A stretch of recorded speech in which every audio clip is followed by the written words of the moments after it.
What fuels your rival's SEO campaign? Unravel all its secrets quickly, no pain. Our competitive research tool gets you to the top. Competitors will drool. Enter a domain URL, yo, it's slick. You can get started in just 2 clicks.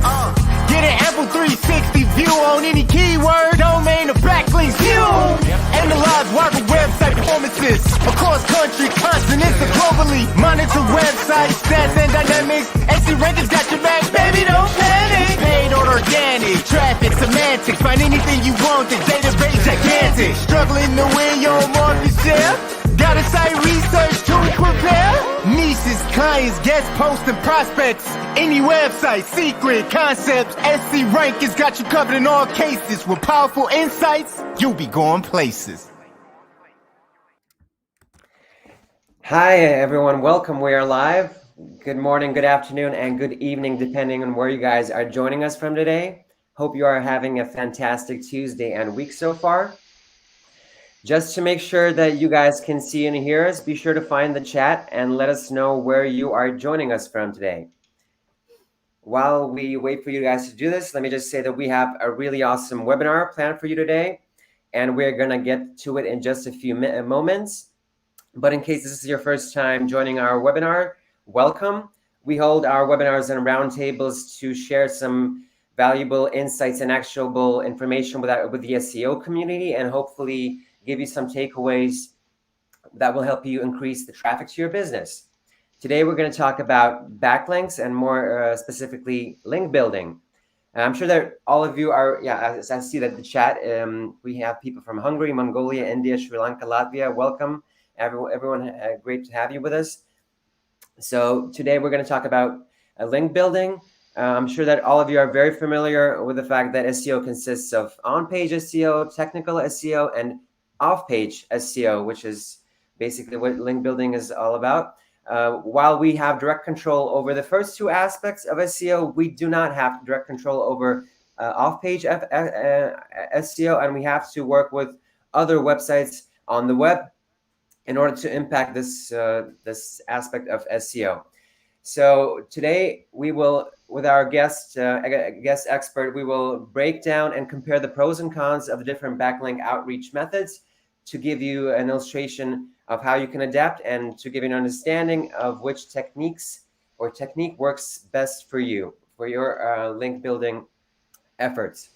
All right, so let's get closer a bit further on. So I'm your host for today. My name is Andrew, and I'm part of the marketing team over at SEO Ranking, but I'm guessing that you guys are not here for me. As always, you are here for our guest, and today we are joined by SEO expert, founder, and director of Australia's largest dedicated SEO agency, Studio Hawk. We have Harry Sanders. Harry, welcome. Thanks for making the time to do this with us. Can you say a couple of more words about yourself?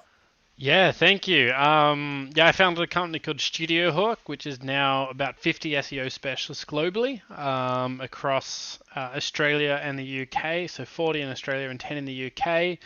And all we do is SEO. We're an SEO specialist company. And so I want to talk to you guys today about a few of the things that we're doing. Awesome.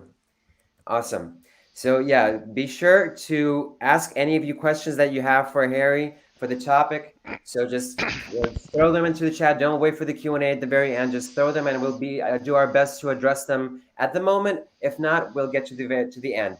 And if you're worried about the replay, don't, because as soon as the webinar will be over, you can find the replay up on our YouTube channel. But we will also email it to you along with the PowerPoint presentation that Harry will share.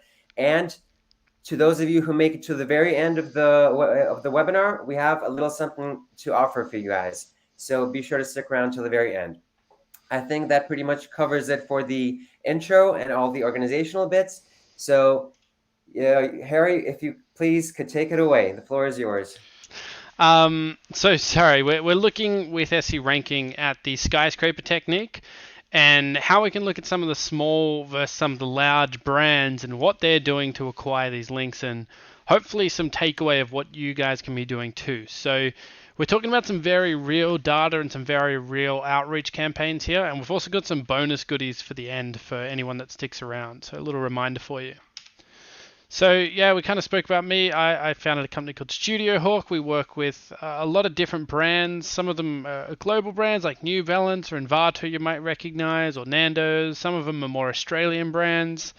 But kind of working with brands of all shapes and sizes. And that's important because I'll explain it a little bit. As you'll see through the data, backlink outreach can be very different for the different brands you're working with. So when we look at backlink building, we know 41% of large companies consider link building as the most important part of their SEO campaign, which is a lot of people. And that includes kind of press call-out techniques. We're talking about the moving man technique, the guest posting technique, and the skyscraper technique. So I'll break down each of these techniques in a little bit more detail.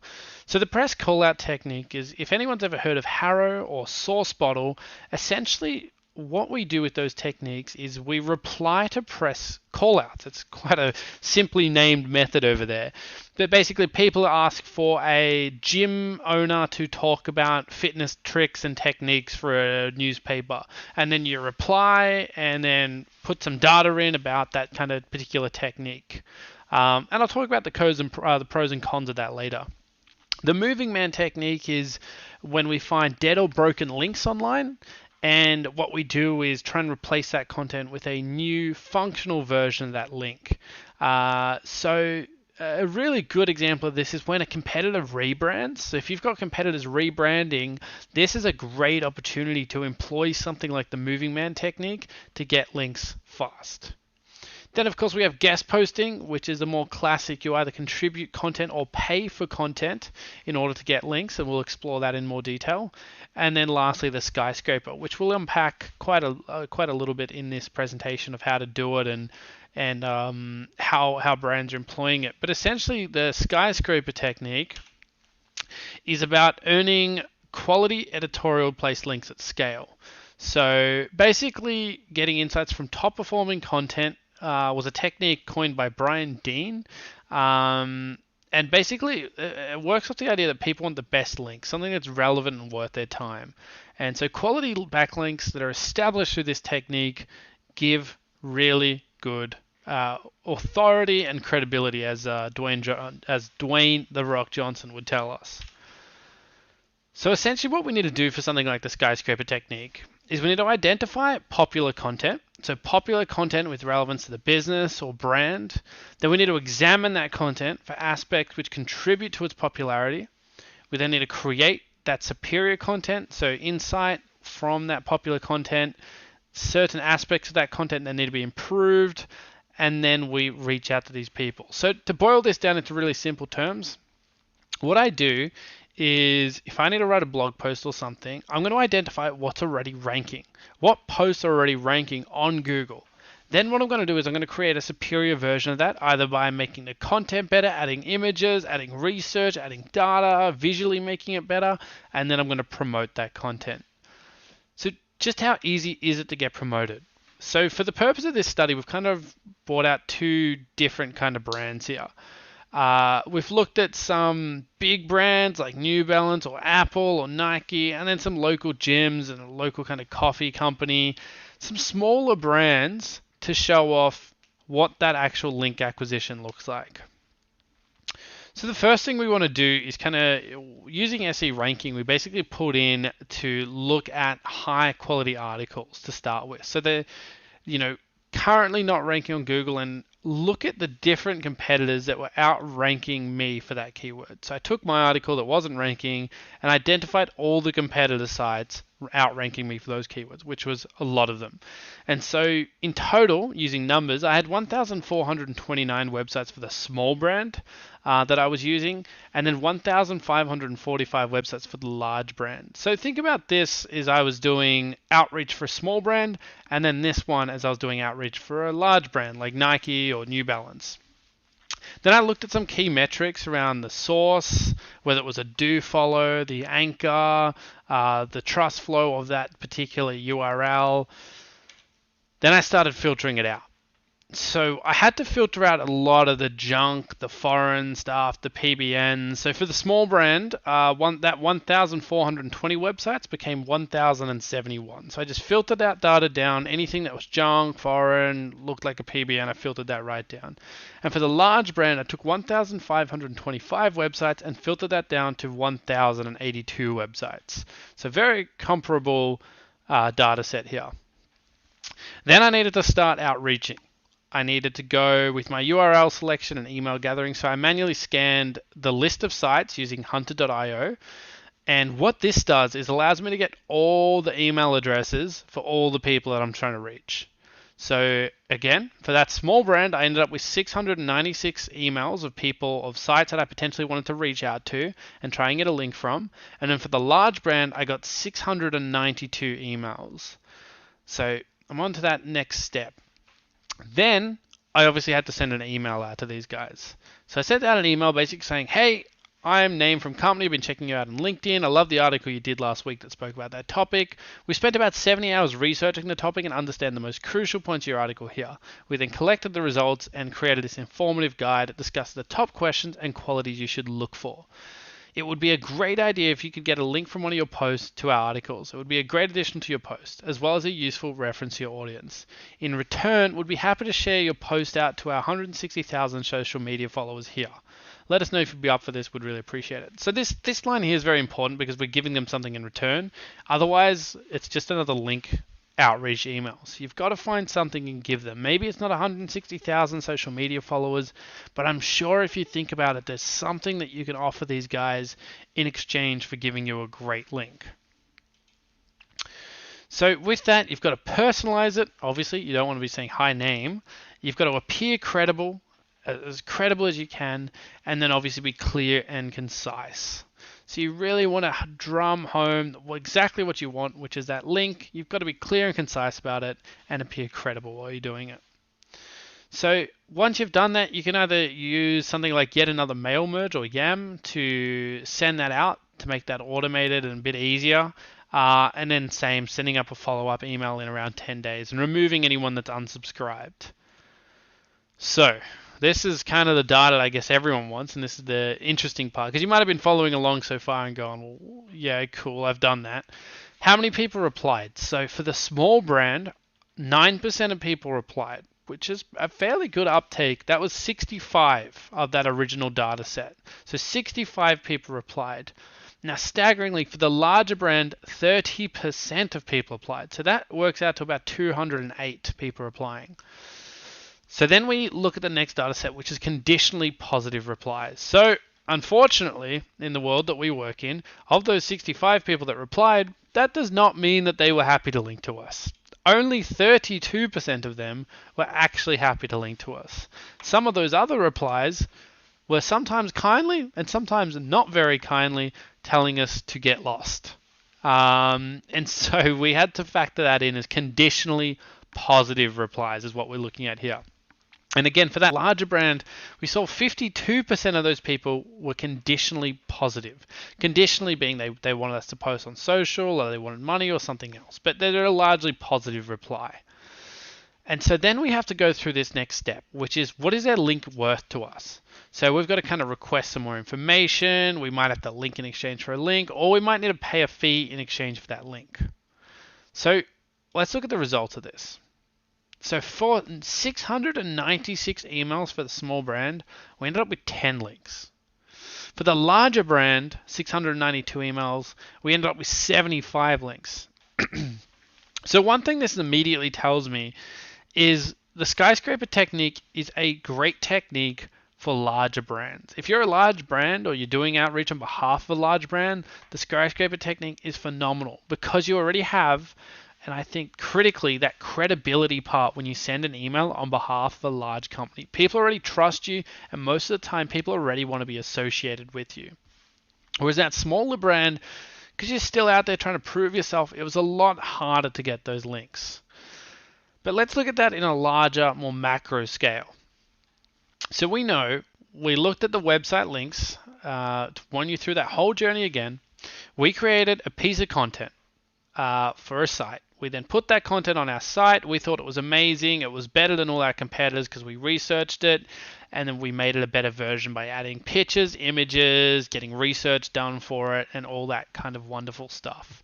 Then we did some research. We looked at SE ranking, and we saw that there was 1,429 people above us that we wanted links from, and 1,545 for that small brand. We then filtered that out to see how many people we actually wanted links from. So 75% of those there, 70% there, 65% of those then we then got an email address for, 64% here. And then where it really gets distinguishable is people replying. So people reply to our big brand and were much more likely to reply positively and ultimately give us those links. So that was how we ended up with those final figures. And so if we look at this stuff here, so the small brand, we acquired 10 links.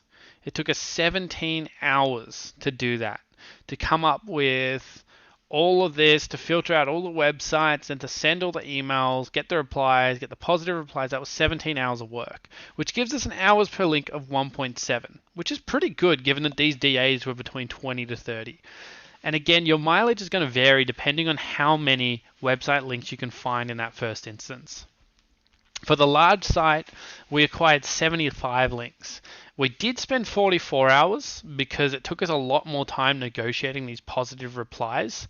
It was a lot more time consuming at the bottom here, but that's kind of not a bad thing because you're spending so much time with people that replied positively. So we ended up with about a 0.6 hours per link, which is substantially better and occurred in more links. So how much did it cost? For the small brand, we acquired those 10 links. It cost us $155 on link fees as well, which kind of sucked, and that's in US. So we had to pay for 4 link fees on that content that we'd already written. 6 of them were completely free.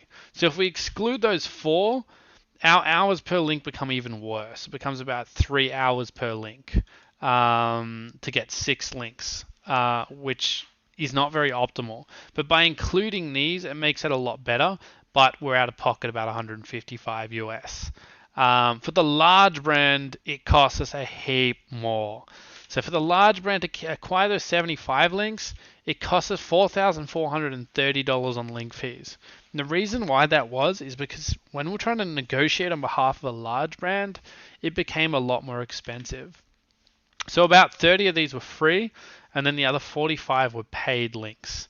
So even though we did this technique, even after we did all that stuff, website owners still wanted some money for their time to make sure the content was consistent with the editorial guidelines and all those different things that people want money for.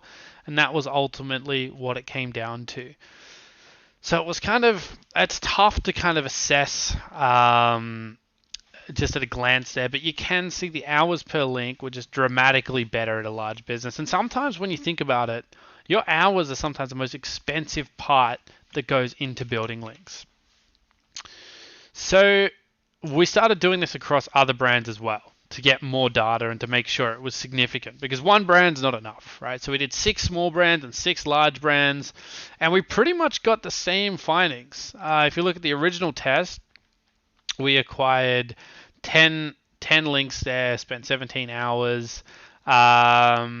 If you look at some other ones, we acquired 23 links, but spent 55 hours because there was a lot of negotiation here. And that was the average across 6. So we had some in B2B, some in B2C, some in all different kind of areas. But that was the average out. And so that made that number even worse because instead of 1.7, it now become 2.4 because our hours spent was so dramatic getting that across. The large brand went up a little bit compared to that original test, but we acquired 162 links at 147 hours. That gives us an hours per link of 0.9, making that much, much more efficient. And what's really exciting, and what I'll spend some time talking about, is then looking at the Skyscraper versus other link building outreach techniques. So this is what really became interesting. So what we found was for the Skyscraper technique on a larger brand, we were able to get that down to consistently about 0.6 hours per link, not including kind of fee or anything. But we were able to get that same thing down to about 0.5 in the moving man, however, a much smaller amount of volume. So when we use the moving man technique, we always looked at when competitors rebranded. So we didn't really use it for broken links so much. We used it for people that were rebranding. So whenever someone changed their URL, their website URL, that's when we took the opportunity to reach out to anyone that was linking to them and say, hey, we've got some great content. We noticed that's now 404ing. Would you be interested in linking to us instead? And then you can see exactly there how many we landed, how many hours we spent. That was obviously a lot easier to do because we didn't have to do really any of the work. And that gave us about 0.5 hours per link. Now, if someone said to me, like, instead of watching half an hour of Netflix, instead of watching half an hour of Netflix, I could get a link, I'll probably be getting a lot more links. Because if I think about the amount of time I spend watching Netflix, obviously this is done at scale. Like you have to start out with something like 484, but still, once you're at the end of those 4.5 hours, 5 hours, you're going to be a lot better off. Guest posting, same thing. So we took that original number, we filtered out where we would actually want to link from, found about 245 emails, got 103 replies. So people were much more likely to reply in the guest posting instance. Got, 30% positive replies based on what we were trying to negotiate for the links because we didn't have a lot of budget.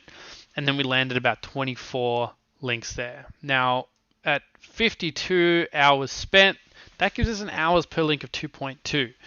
So that was quite an exhaustive amount of work for guest posting, especially when you consider creating the content and all that stuff to get the links. So if you're looking at this data, you might say, okay, well, my competitors just rebranded.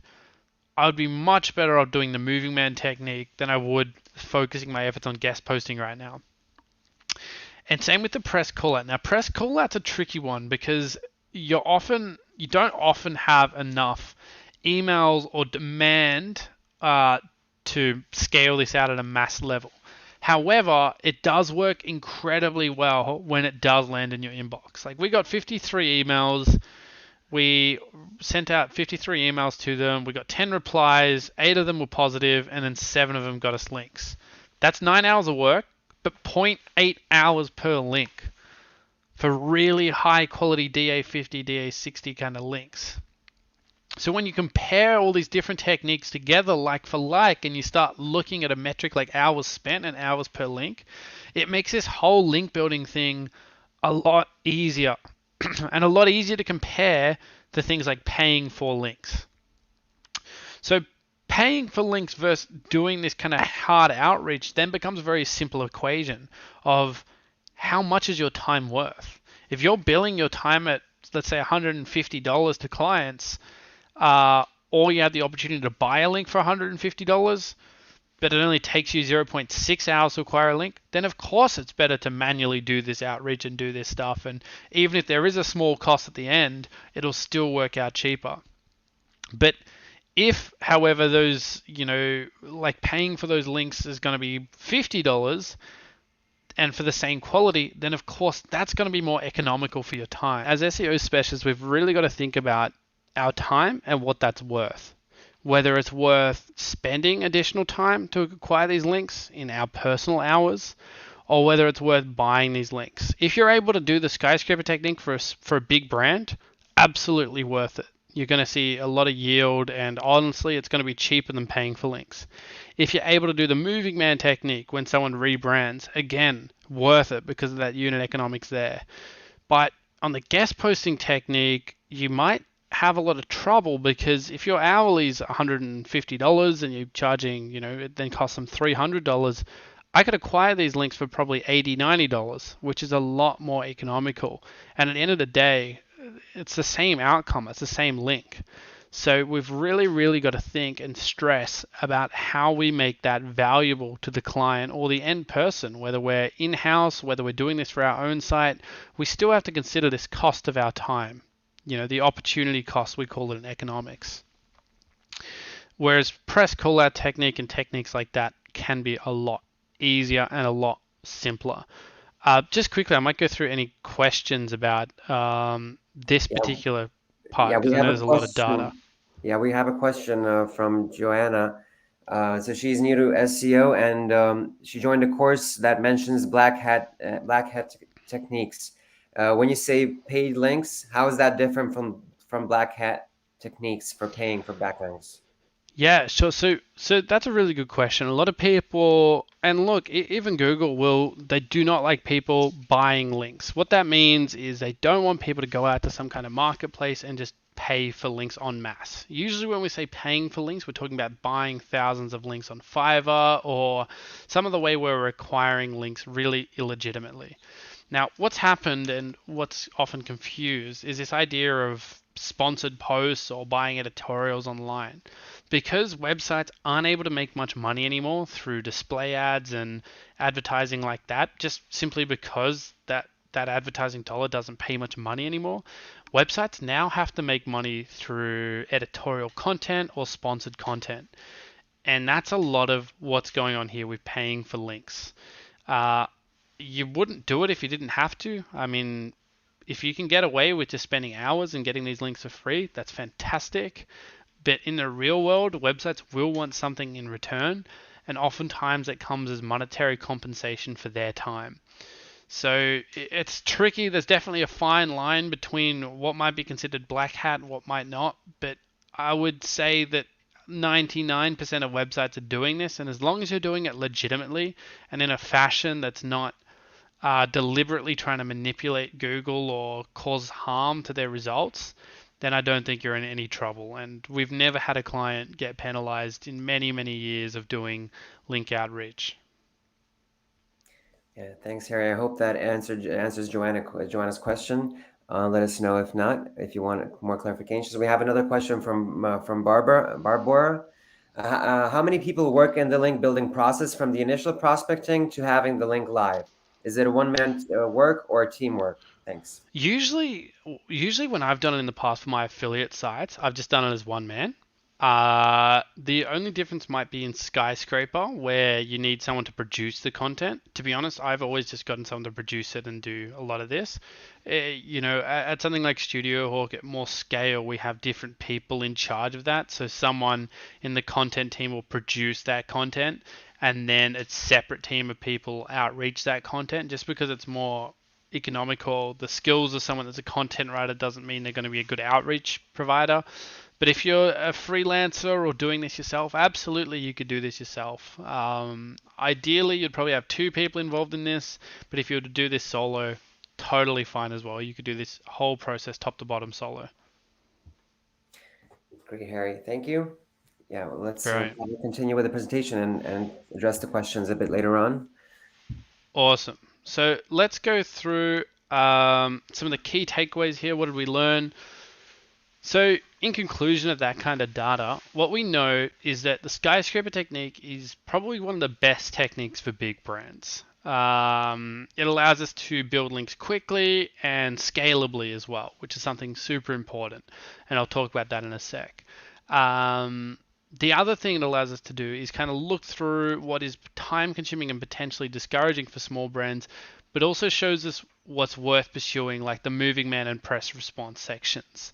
So while we might look at Skyscraper and go, okay, well, that's got 2.2 hours per link, what we can discover through the moving man and press call out technique methods are that that's actually a really strong method compared to that.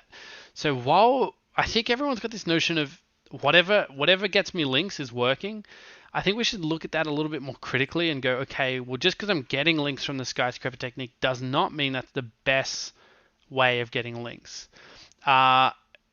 Because we can look at other techniques like that press call out method. I'm going to use an example. We work with a big multi-billion dollar company that does pet products. I'm sure you can imagine the one. And what we did with them originally was did a lot of Skyscraper because, again, looking at that data, we knew from that data that Skyscraper was going to be amazing for a big brand like that. But actually, it wasn't that amazing. And so even though we're getting good, consistent links, we looked at some of the other methods. And when we looked at the press call out method, we found that we were getting a lot of people outreaching or asking questions about pets, like a crazy amount compared to the other techniques and methods. It was really disproportionate. And our uptake when we replied to that was so much better than our skyscraper technique, and it didn't cost us anything to have that content placed.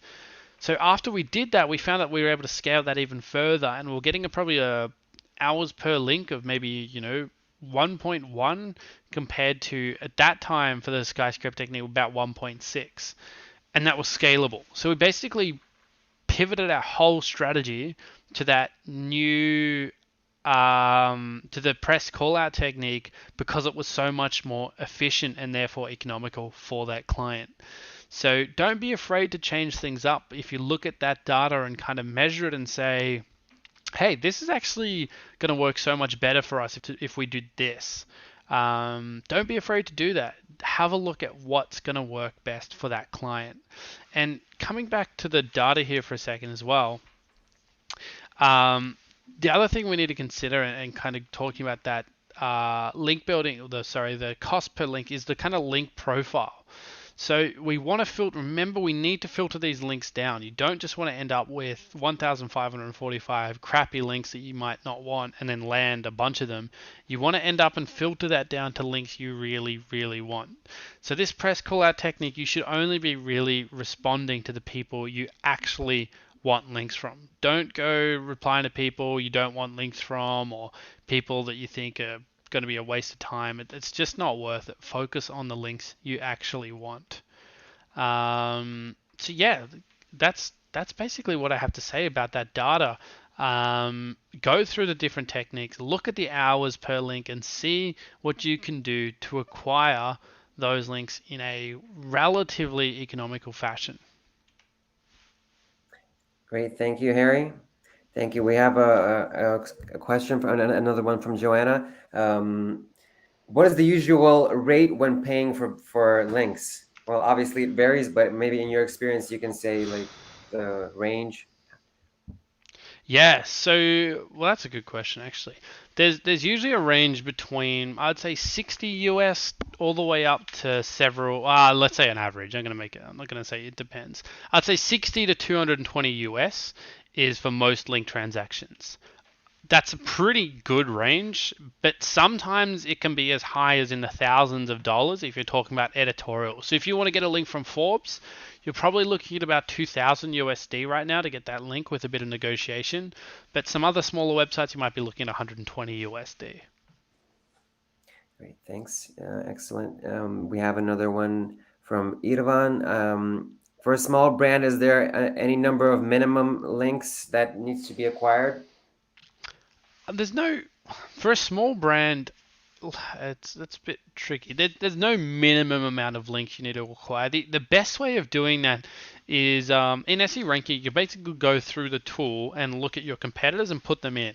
And then that's going to come back with their backlink profile and look at the referring domains of that. If your competitors have a much higher referring domains profile than you, and you can see that, obviously you're going to need to acquire more links, but it also comes down to the quality of those links. So if you can acquire even a quarter or half the amount of links in the referring domain section that they have and their quality links, then yeah, that's going to make the difference. But it's going to be really, really, really hard to rank without acquiring any of those links compared to your competitors. Absolutely. Great. So I'm going to take one of the questions that was sent to us beforehand. Let me just bring it up on the screen. Yeah, I tried to. It's a three-part question. So my client has a business in Australia, and I would like to target keywords for their business. Now, as an example, I have two websites that they are ready for paid blog posting. One website is www.xyz.com. And the other one is www.xyz.com.au. The first one, no, sorry, the latter one, no, sorry, the first one has a domain score of 50 to 60, and the latter one has a domain score of about 25 to 30. Almost there. Now I have a budget for paid posting only for one website, either one, so one of these two. So according to you, which one should be the first priority and why? Okay, that's a cool question. It begs the question of, do you want that geo-targeted or CCTLD? So we've got the difference between .com.au and .com.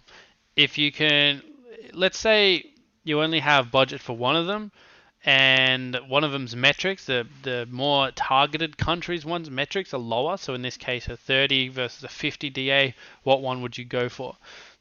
Now, the only thing I'd want to check there, and I'm going to assume for the purpose of answering this question, is that .com.au has Australian traffic. Sometimes it's a .com.au, but it doesn't actually have Australian traffic. So you can check that just by going through the audience of that potential domain and seeing, okay, what countries does that audience come from? Let's say .com has mostly European or American traffic, and then that .com.au is mostly Australian. I would say that .com.au would be worth more, and I would go after that one. Having said that, it could just be that it's a .com.au and it doesn't have any difference in traffic, in which case I would go for the one with the higher metrics. But it is a good question, definitely something to think about. Great. Thank you, Harry. We have another question that was just submitted to us. So I've noticed competitors acquiring old expired blogs and putting links to their website from these blogs. Is this a practice that Google will crack down on one day? Buying expired domains. Yeah. So we call this technique expired domain building. Is it black? It's kind of gray hat. It's certainly it's pretty much black hat, to be honest. There's a big market, like, so you can go on and buy expired domains at auction, at either domain auctions or online. There's so many different places you could do that and buy these domains. This used to work incredibly well. Probably 5-10 years ago, this is a leading technique of ways to kind of acquire website links and to do all that kind of fun stuff. Nowadays, it doesn't make that much of a difference. Google can kind of look at it and go, okay, the content's dead. It hasn't been alive for a while. It's not really doing much. I would say it's not really doing much now. Will Google crack down on it? Absolutely. I mean, it's manipulating their search results. I'd be surprised if you sent me a URL for me to look at it in SE ranking and to see that it wasn't already having some bad luck if it's only doing this. If it's doing other techniques, then maybe it's getting away with it, but just doing this will land you in the naughty corner for Google, for sure. And they will continue to crack down on that in time.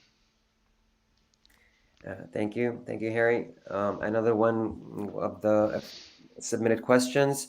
So if we buy paid backlinks from the footer, is it good for the website? For example, we will put our targeting keyword in the footer on a paid blogging website. Does Google count this type of footer backlink, and does it give them importance? Okay, so where you put the backlink is a really good indicator of the quality of the backlink. So if you're web designers do this a lot of the time. You know, you'll go to a website and it says this website's been designed by blah blah blah, and it links to someone external. Those links don't hold a lot of weight. Why is that? Well, the reason why they don't hold a lot of weight is because Google is quite intelligent. They read pages like humans, from left to right, top to bottom. So the lower your link is down on a site, the less important it is. Generally speaking, like if your link's at the top of an article versus the bottom of the article, doesn't make a big difference. But if it's at the bottom of a site in a hidden area like the footer, it doesn't give it a lot of weighting. In fact, if it's on every page, Google might just look at that and be like, that looks like total spam. I don't even want to give that the time of day. I would say if you're looking at getting keywords on blogging websites, to focus on getting those in articles more so than trying to get them in the footer. Because I don't think that those backlinks are actually really high quality or will actually help Google give you more SEO ranking. Great, Harry. Thank you once again. Another question from Cassius. Hey, man, thanks sorry for the info. What metrics should I look to when choosing a domain donor? I think the best metric you should look at is traffic. DA and all those kind of metrics are third-party metrics that are indicative of a website's performance. So they estimate what a website's performance will likely be. I think looking at a metric like organic traffic is going to be ultimately the best when trying to find out where you want to get domains from. So if you're trying to find backlinks that are going to go to your US website, getting links or finding websites with a lot of US traffic is amazing. If you're trying to find backlinks for an Indian website with Indian traffic, trying to find backlinks with a Indian traffic base is going to be ideal for that. So it's not even so we got that question about the CCTLD earlier, the .com.au versus .com. Yeah. It doesn't matter as long as where that traffic comes from is from that country. That's what's going to help show Google that it's a real quality domain and that it's worth getting traffic from. So if I could only pick one metric, that would be the metric. Awesome. Thank you. We have another question. Backlinks from high authority websites via 301 redirects. Is it a good backlink method to get rankings?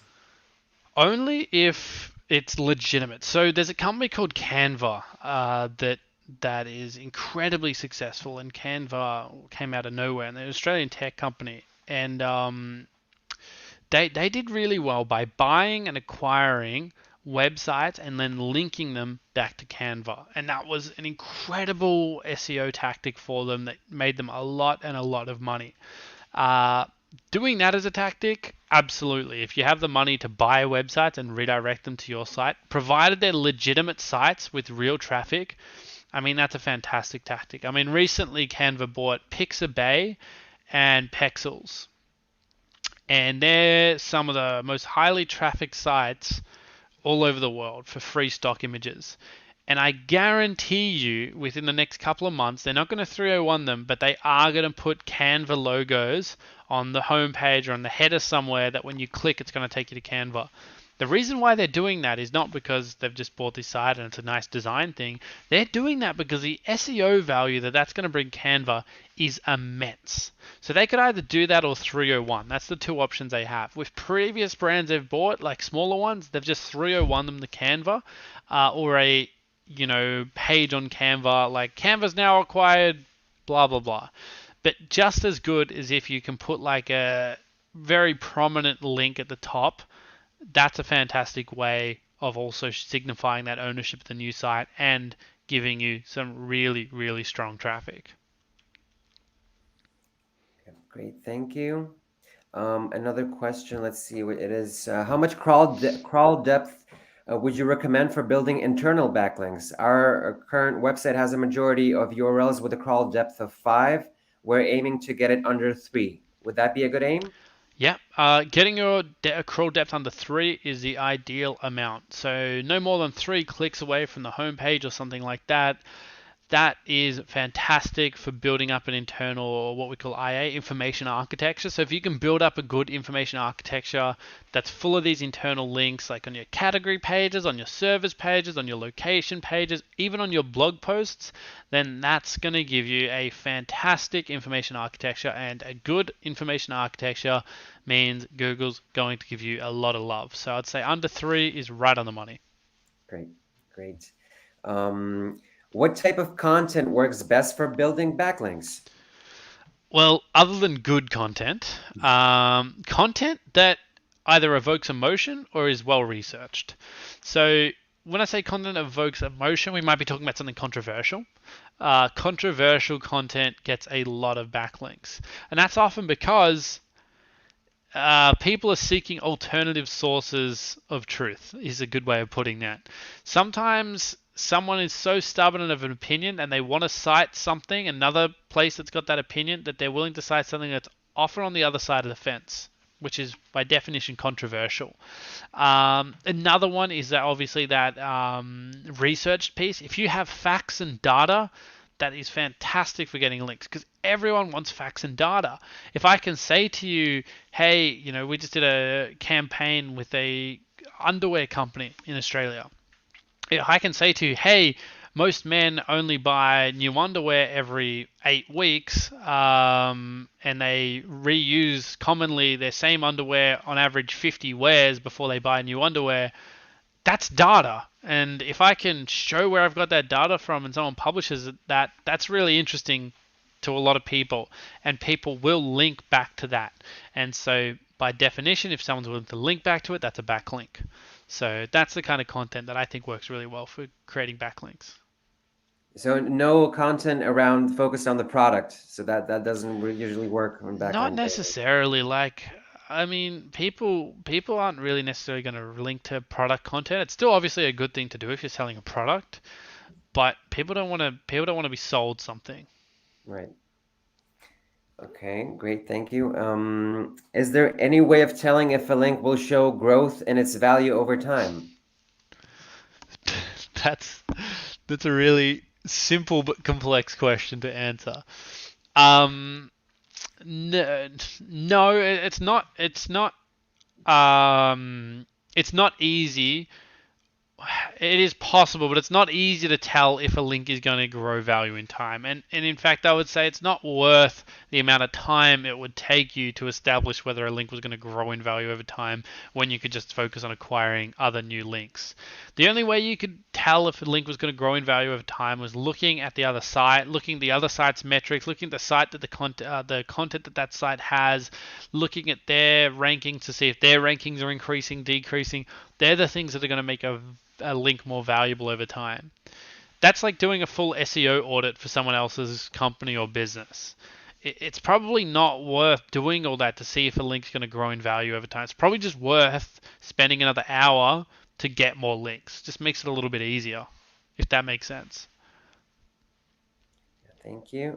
We have, well, it's sort of like a question comment. Maybe you can comment on it. I saw a website with no more backlinks, but on the top page of Google. How is that possible? The website is more than 20 years old, but traffic comes from various countries. Yeah, obviously, if you could specify what that website is, that would give us more information to work with. But maybe you could Yeah. comment on this, Harry. I mean, so it's possible for a website with no backlinks to rank. It would be a non-competitive term or a series of non-competitive terms, or it's possible also that there are backlinks that you might just not be discovering. But without backlinks, it's a site's just not going to rank for competitive terms because it doesn't have any authority and credibility. And if a site doesn't have any authority and credibility, just posting content or even having a phenomenal information architecture isn't going to make a difference.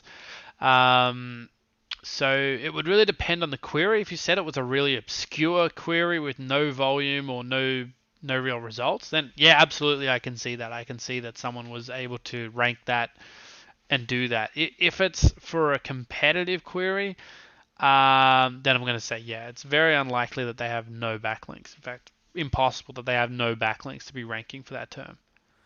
Yeah, thanks, Harry. So Uma, if you can to let us know what that keyword is or what that page is, yeah, we could contribute more to this discussion. So we have another question. What should we do with incoming links to an HTTP variant? So not a secure one, I guess. Yeah, that's cool. That's a good question. So if they're linking to the wrong kind of version of your site, so you've got a secure version of your site, um, and they're linking to the non-secure version, as long as that's 301, there's no problem. I wouldn't even worry about getting back to them and trying to update that. You could, of course, do that. You could reach out to them and say, hey, just FYI, our website's on HTTPS, not HTTP. Totally could do that. I would say if it's 301 and it's done properly, it's not going to make any difference whatsoever. So one less thing to worry about. Great.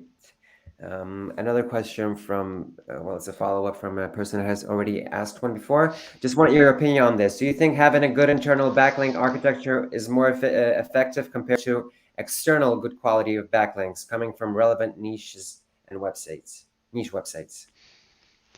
Well, I think they're both incredibly important. It's kind of comes back to I often get asked this kind of question. If I can only focus on technical content or backlinks, if I can only focus on one of those three, what one should I focus on? And I always say it's like, okay, if I have a chair and that chair only has three legs, and I had to remove one of the legs of that chair, what one should I remove? Well, you kind of need all of them. That's kind of the problem. Without technical SEO, you can have an infinite amount of links and an infinite amount of content, but no one's ever going to see it because you've probably no indexed your site. Without good content, you can have really good technical and really good backlinks, but there's no search intent. No one's looking for what you have. It's like Facebook's an incredible authoritative site. How often do you see Facebook come up in the search results? Because they're not writing content that's matching that search intent.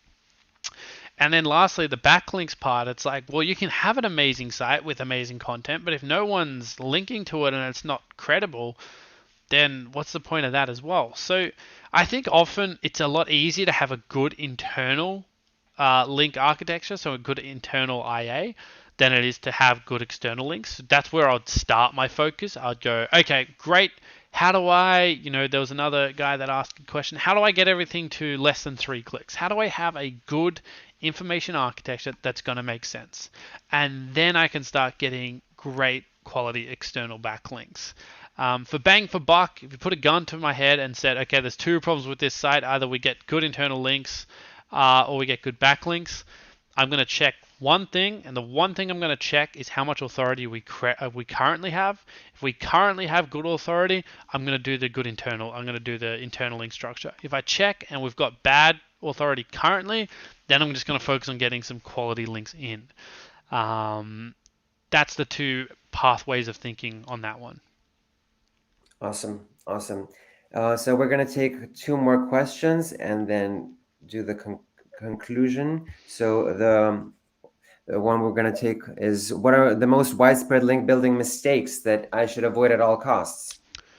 You should avoid at all costs buying tons and tons of links en masse. So anywhere that says you can buy 1,000 links or buy 10,000 links, avoid that at all costs. That is not going to do anything for you. That's largely going to get you in trouble with Google. You remember, you want to focus on high quality links that are niche relevant, that make sense for you to have, all those amazing things. That's what you want to focus on. The other thing I would say that's a mistake is kind of what we covered off today, spending hours on the wrong techniques. If you're spending hours and hours and hours on one technique, but you've never even tested the others or seen if you're getting better, like hours per link on them, then that's a mistake. You should absolutely test out those different metrics, because you might find your competitors are beating you and you're like, what the hell? I'm putting so much work into this. But they've just simply got better hours per link because they're doing a different technique. There's nothing wrong with looking at what your competitors are doing, analyzing their strategy, and maybe taking some nice inspiration from them and incorporating that into your own strategy. Great. Awesome. And the last one is sort of like summarizing, but what link building techniques would be relevant in the near future, do you think? I think the one big link building technique that we just didn't quite get the cover of today is digital PR. And so digital PR is a kind of new and emerging technique out of the UK and in the US, and it's a massive technique all about kind of the things we discussed about today. Building a great piece of data-driven content or a data-driven widget or something like that, and getting journalists and PR people to link to it. So you almost do a full press release, you do all this outreach to get people to then come back and link to this new thing you've built. Often you get a lot of links, sometimes you might get no links, but it's a really cool future-proof way of doing link building and getting really, really high quality backlinks out of doing it. Awesome. Thank you, Harry, for everything that you shared with us and for answering the questions of from our viewers. So let me just quickly share what I promised at the very beginning, the couple of bonuses that we have. So just once again, I wanted to remind everyone what SEO ranking is, in case you guys don't know what it is. It's an all-in-one SEO platform that includes tools for both marketing and SEO analysis. So you can see a lot of different badges that show our recognition from experts and our users as well. It is a platform that can be used by small business owners, SEO pros, digital agencies, big businesses. So we basically designed it for everyone involved in SEO and in digital businesses. And we have, so the 3 offers that we wanted to share is, one is an extended free trial of SEO ranking that offers more access to more tools with more account limits. Then we have an SEO Academy. It's called the SEO Ranking Academy, where we offer right now our first Best SEO Basics course that will take you through all the initial steps that you need to know, that will show you all the ropes of SEO that will help you hit the ground running, basically, in this discipline, if you will. And so you're welcome to scan the code. And by the way, yeah, the presentation and the replay, we will send them all to you. And we also have an offer from Harry. I'm not sure. I don't see it on the screen. Can you share your presentation again, Yeah, Harry? sure. So with that, Sorry. we can bring up your. If you head over to, so we have a lot of the things we covered off today. We cover off in. Let me share my screen. In Hawk Academy. So if you head over to hawkacademy.co over there, it's free to sign up. You don't have to pay anything. But if you create an account and go through some of the technical SEO guide, you'll get access to an audit spreadsheet, like going through all the different parts you'd need to know, as well as covering off like a lot of different parts using this technique we call dirty SEO, which stands for distribution, infrastructure, relevance, and trust. And you'll get this full kind of mind map that you can use when you're auditing campaigns to, deliver better results for your clients or company you're working for. Awesome. So you guys be sure to follow these links and check out all everything that we and Harry have to offer, and sign up to our YouTube channel as well as follow us on social media. We do a lot of post a lot of cool content there, and upload a lot of different videos, so you can always stay on top of everything that we are doing at SEO Ranking. So I want to thank everyone for joining us, and I want to especially thank Harry for taking the time to be with us today and for sharing his expertise. And we hope to do this again sometime in the future. And stay warm, Harry. I only now realize. Yeah, I only now noticed that it's winter. I keep on forgetting that it's winter in Australia and it's summer for us here. 100%. Very cold in Australia. Yeah. So yeah, thanks once again. Well, let's stay in touch and stay safe. And yeah, thanks Legend. for Thank you very being much, here. guys. Bye.